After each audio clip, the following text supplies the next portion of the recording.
Good afternoon, good evening, good morning, whatever time of the day it is whenever you watch this. Hello to you and thank you for joining me on my channel. Welcome, welcome, welcome. So today, guys, I'm not feeling 100%, but I need to record this. I need to give you the content that I promised to give you. And of course, I'm so strong enough to be recording a video.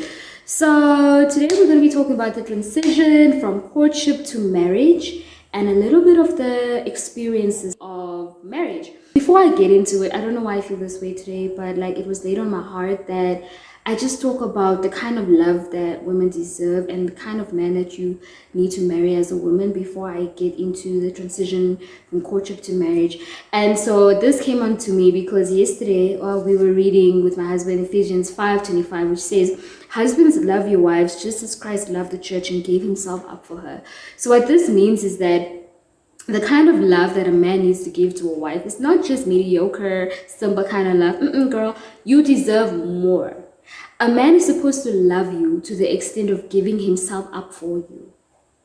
That is a sacrificial kind of love. So if you don't have or you don't see that kind of love in yourself to give to a woman, or if you as a woman are struggling to identify this kind of love, maybe you need to put a question mark on that. Actually, let me not tell you what to do. I'm just trying to tell you the kind of love that you deserve as a woman and the kind of love that a man is supposed to give a woman. So now that we've said that, let's get into it. Obviously, not a smooth transition. The transition from courtship to marriage is incredibly difficult. It's incredibly life-changing because suddenly you have double responsibilities that you had when you were single. You have more things to take care of, more situations to consider. There's more accountability. Suddenly you are accountable to not just yourself, you are accountable to your spouse, you are accountable to your children if there are children in the household. You are just accountable to uphold the integrity of the household because every marital home has a certain kind of integrity that needs to be upheld, and therefore you have that responsibility and that accountability to uphold the kind of integrity that is found within the marital home. And so that adds another level of pressure on you as an individual, and that's why you have to take care of your mental health because it can stress you out, and you have to take care of yourself, and you have to find a way to deal with how to manage the stress of the transition from courtship into marriage because it's a whole dimension, it's a whole new world, and it's sudden. It's not gradual, it's sudden. And so it's so important to take care of your mental health in that aspect because, like I said, double responsibilities, double accountability, and the pressure of upholding the integrity of the marital home. And you know, at the end of the day, when you do get married, you know, with courtship, everybody is still cute, everybody still plays nice. Even with engagement, it's just, yeah, you fight here and there, but it's not like those intense fights because everybody's still trying to keep it cute so that they can actually get married. But the reality is you only get to really know someone when you live with them. And so when you start to live with them, you start to discover the irritating habits that your partner has, the weird sleeping patterns, the snoring if there is any, just all the horrible habits. And everybody has a certain kind of horrible habit that they have, and so it's up to you as the partner because now your partner also has to deal with your horrible habits. And so it's a whole sudden change where you're suddenly faced with these horrible habits and irritable habits of the other person, irritating habits, and so you just become irritable. And it's normal, it's just a transition. All I'm saying is take care of your mental health during this transition because the transition is quite sudden and it's important to take care of yourself.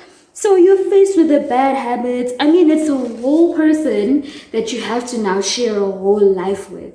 And so what this does is your goals automatically need to accommodate their goals, and your vision has to obviously be in line with the vision of your spouse. In most cases, it's the wife that has to align her vision to that of the man because, yeah, that's a conversation for another day, him being the head of the wife, but that's a conversation for another day. But there has to be unison. And so when you don't have experience in working together with people in marriage, you find that a little bit difficult. So it's something that you need to work on, something that I discovered. I'm here to tell you my personal experiences with the transition. I'm no marriage coach, no relationship coach, no mental health expert. I just talk about my personal experience. There is an immeasurable amount of compromise. You have to literally compromise on everything. Okay, not everything, but most things. When it comes to TV shows, what kind of spice you put in your popcorn, whether it's salt or sugar, there's just compromise with everything. The time that you have, the time that you spend with your friends. Speaking of friends, I'll get to that now. So you need to be okay with compromising and making sacrifices of some of what you would like for the other person to be happy and vice versa, and for the relationship to just work. And it's a sudden shift. And for some of us, I am a last born. I never really got the chance to share things with siblings, to just be around, because by the time I was born, all my siblings were already grown. And so I never had the experience of actually living with someone. I just had my parents, who I was then accountable to, and then there was me. And so what this does is it puts pressure on you as an individual when you then get into marriage, and there's that sudden shift, because now suddenly you have to learn to share, you have to learn to be around someone, to accommodate their habits, their presence, because someone is constantly in your face all the time when you are at home. Home is no longer you, home is the other person. Well, the other thing that I have discovered is that the butterflies that you feel, it goes away after some time, like towards the end of the first year of marriage. Like you just feel like, okay, now I'm here, butterflies are gone, so what do we have now? And what you do have should be someone with character, someone with personality, someone who builds you, someone who makes you a better person, someone who adds value to you. That's what I spoke about in my very first video. Do have a look at that as well, where I talk about the kind of person you need to be as a man and or as a woman when you find someone to marry or to be married, right? Yeah. So it's so important to marry someone that has character, because if you marry someone for looks, you're gonna sit there and congratulations to you for having a boring relationship because you married someone for looks. I'm kidding, but no, really, consider all these attributes, because it then has to come into play, because now you have to sit with someone, you've got a plan. Marry someone who's smart as well, or whatever you would like, but I really like intelligent people. And so for me, when we sit and we plan, I know there's proper input. Speaking of decision making, you suddenly have someone who can validate your decision making skills, someone who can add value to your decision making. And so your decisions are more thought through, they're more good for you, there's more value that's added to those decisions. And it's just great. Of course, there's also the thing of, there's this feeling that comes, I don't know if every couple experiences this, but when you do get married, it's not that you were lonely or empty before, but there's just extra feeling of completeness that you have. And so when you have that, all of a sudden you feel fulfilled, you feel complete in a way that you never thought you needed. There's constantly a shoulder to cry on.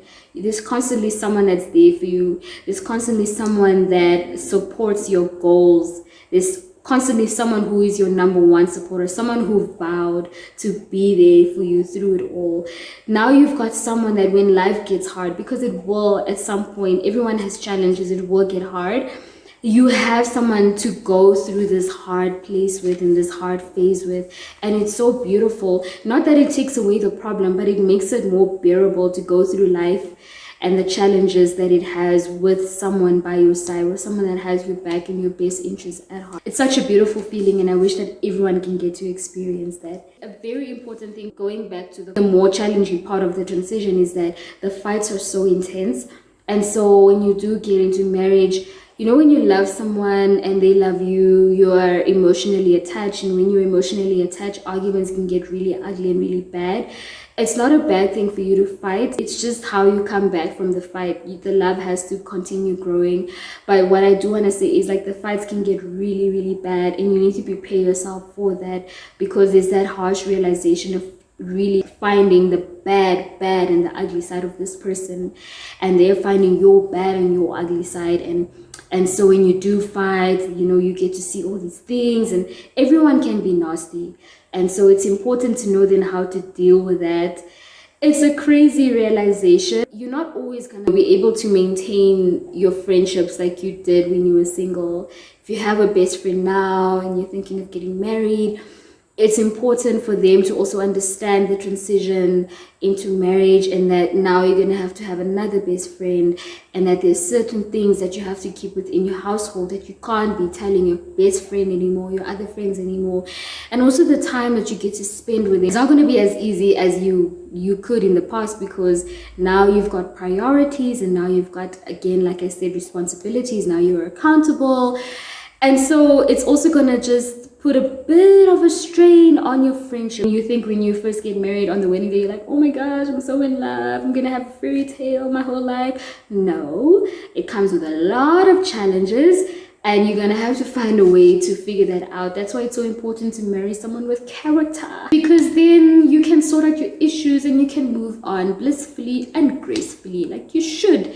Look, marriage is blissful, because when you do love someone, you do decide to get married. Obviously, this is someone that you love spending time with, that you want to be with. You get to be with this person. You get to spend every day waking up to your favorite person in the whole world, and it's a beautiful experience. All I wanted to do was just to tell you of the challenges that come with the immediate transition from courtship, engagement to marriage.